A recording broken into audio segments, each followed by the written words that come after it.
Fala galera, paz e Pentecostes! Você está no canal Jovens de Fogo, no curso de formação bíblico Boa Semente. Hoje nós vamos meditar a carta de João à cidade de Esmirna, uma das 7 cartas às 7 igrejas do Apocalipse, que está no livro do Apocalipse, capítulo 2, nos versículos 8 ao 11. O anjo da igreja que está em Esmirna escreve: assim fala o primeiro e o último, aquele que esteve morto, mas voltou à vida. Então nós vamos ver que João ele vai escrever a igreja que está em Esmirna. Esmirna ficava a 65 quilômetros da cidade de Éfeso. Em toda a Sagrada Escritura, você não vai encontrar uma outra referência à cidade de Esmirna, a não ser no livro do Apocalipse.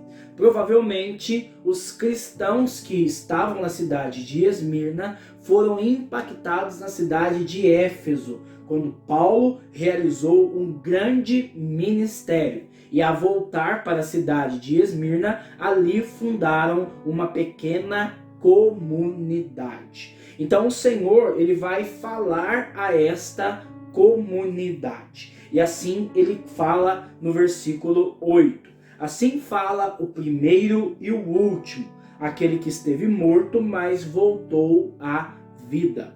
Conforme ele já havia revelado no capítulo 1, no versículo 8, eu sou o Alfa e o Ômega, agora ele vai retomar esta revelação. Eu sou o primeiro e o último. Então, o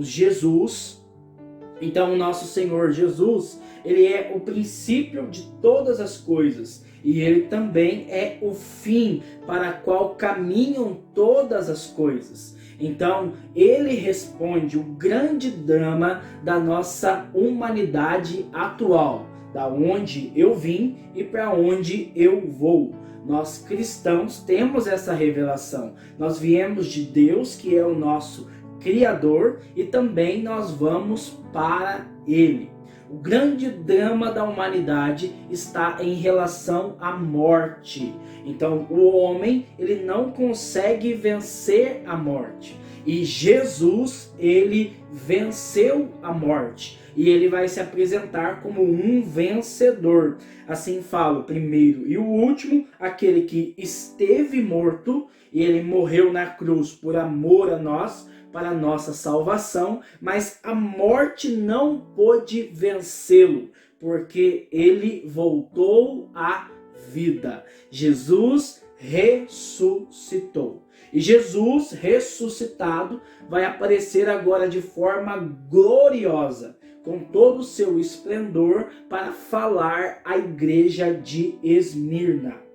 No versículo 9 ele fala: conheço a tua tribulação e a tua pobreza. Então o Senhor, ele conhece toda a situação da vida de cada cristão. Ele conhece cada comunidade, cada igreja. No capítulo 1, no versículo 20, ele fala: este é o significado secreto das 7 estrelas que viste na minha mão direita e dos 7 candelabros de ouro. As 7 estrelas são os anjos das 7 igrejas. E os 7 candelabros são as 7 igrejas. Então os bispos, os coordenadores da comunidade e também toda a igreja está na mão do Senhor. Então a mão direita significa poder. Então Deus tem o controle de toda a sua igreja. E ele conhece a realidade da sua igreja. E ele sabe que essa igreja está passando por uma grande tribulação. Aliás, todas as igrejas da Ásia Menor estavam passando por uma grande tribulação, por causa da perseguição do Império Romano. E aqui nós vamos ver o Senhor usando um jogo de palavras. Ele vai falar à igreja que está em Esmirna: eu conheço a tua pobreza, contudo tu és rico. Por que o Senhor fala isso? Porque a cidade de Esmirna era uma cidade muito próspera. Mas quando esses habitantes aderiram à pregação do Evangelho e começaram a viver o cristianismo, automaticamente eles começaram a viver como pobres. Porque o imperador Domiciano realizou uma grande perseguição aos cristãos, aonde os bens eram confiscados, muitos eram lançados nas prisões, impedidos de vender, de comprar, e muitos estavam vivendo na miséria. Então o Senhor vai falar: eu conheço a tua tribulação e a tua pobreza, contudo tu és rico. E por que aos olhos do Senhor essa igreja era uma igreja rica? Porque essa igreja não perdeu o primeiro amor. Você vai ver que o Senhor vai fazer uma exortação à igreja que está em Éfeso. Mas tenho contra ti que abandonastes o teu primeiro amor.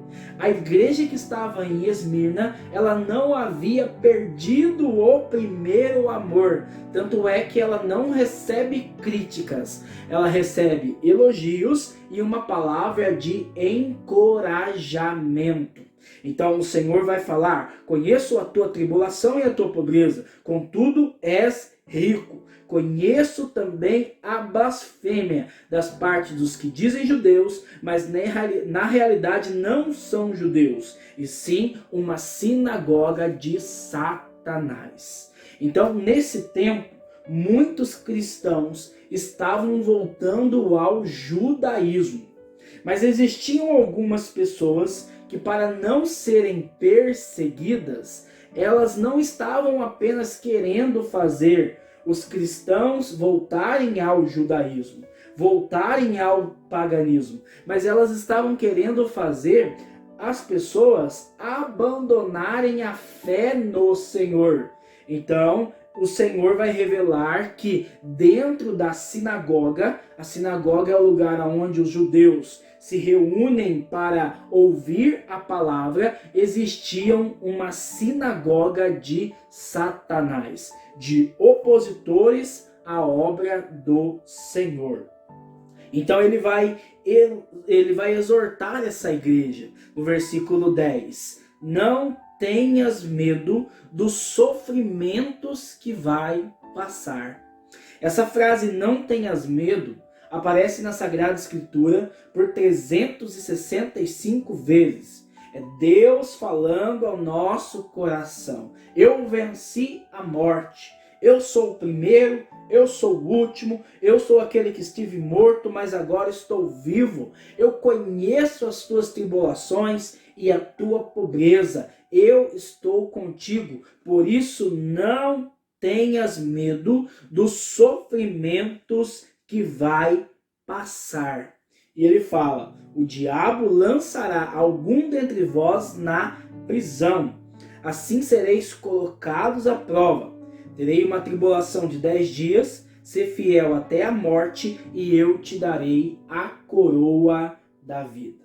É interessante que o Senhor, amando essa igreja, ele ainda assim permite que essa igreja passe por tribulações. Então eu quero falar para você, amado, que você também vai passar por sofrimento, por tribulação. E Deus permite o sofrimento e a tribulação como uma prova, porque é na tribulação que é manifestado o nosso caráter. Então a mirra, para ela produzir perfume, ela tem que ser esmagada. E nós também começamos a produzir o suave odor do Senhor, como a igreja que está em Esmirna, quando nós passamos por grandes sofrimentos e tribulações. Então nós seremos sim atribulados por problemas, enfermidades, dificuldades, pela pobreza. Nós passaremos dificuldade, pessoas vão se levantar contra nós, como diz o texto aqui, o diabo vai se levantar contra nós, mas nós não precisamos temer as tribulações, porque o Senhor vitorioso está conosco. E o texto vai falar que eles vão passar por uma tribulação de 10 dias. O 10 dias aqui, o número 10, Ele não quer dizer que eles vão passar por 10 dias contados de tribulação, mas fala de uma tribulação máxima. O número 10 na Bíblia representa a plenitude. Por isso são os 10 mandamentos. É uma plenitude. Eles vão passar por uma tribulação máxima, ainda pior do que eles já estavam sofrendo, o martírio. Então o Senhor vai falar: ser fiel até a morte. Muitos iam sim passar pelo martírio, pela morte. E o Senhor fala: ser fiel até a morte e eu te darei a coroa da vida. O Senhor nos exorta à perseverança, porque para cada um de nós Ele tem uma recompensa. E assim como nos estádios, aqueles que corriam, ao terminar toda a corrida, recebiam uma coroa em sua cabeça da vitória, assim também o cristão que perseverar, independente das tribulações e dos sofrimentos, até o fim, receberá a coroa da vida. No versículo 11 ele diz: quem tem ouvidos, ouça o que o Espírito diz às igrejas. Então é o Espírito da profecia do Apocalipse, o Espírito Santo, que está exortando a igreja a permanecer fiel até a morte para receber a coroa da vida. E o Senhor termina falando: o vencedor não será atingido pela segunda morte. Então, se nós vivermos em fidelidade ao chamado que o Senhor tem para nós, nós não experimentaremos a segunda morte. Essa é a diferença entre o cristão e o ímpio, aquele que vive de maneira a não temer o Senhor. O ímpio, no momento do julgamento, ele não ressuscitará em Cristo. Então, nós que cremos no Senhor, nós ressuscitaremos em Cristo. E nesse grande dia, nós vamos compreender o que Paulo fala em Romanos, no capítulo 8, no versículo 18. Eu penso que as tribulações do tempo presente não têm proporção com a glória que será revelada em nós. Tudo que nós passamos aqui de sofrimento não será nada diante daquilo que nós viveremos no céu. A alegria plena de estar face a face com Deus. Que você possa colocar a mão no seu coração agora e que você faça um momento de oração. Lembrando das suas tribulações, das dificuldades que você tem passado, dos desejos de desistência. E que nesse momento você possa falar para o Senhor: eu quero perseverar até o fim. Eu não quero abandonar o Senhor por nada em minha vida. Eu quero receber a coroa da vitória. Eu quero, Senhor, experimentar a vida eterna. Eu quero ressuscitar no último dia. Por isso eu desejo perseverar. Deus abençoe você. A paz do Senhor.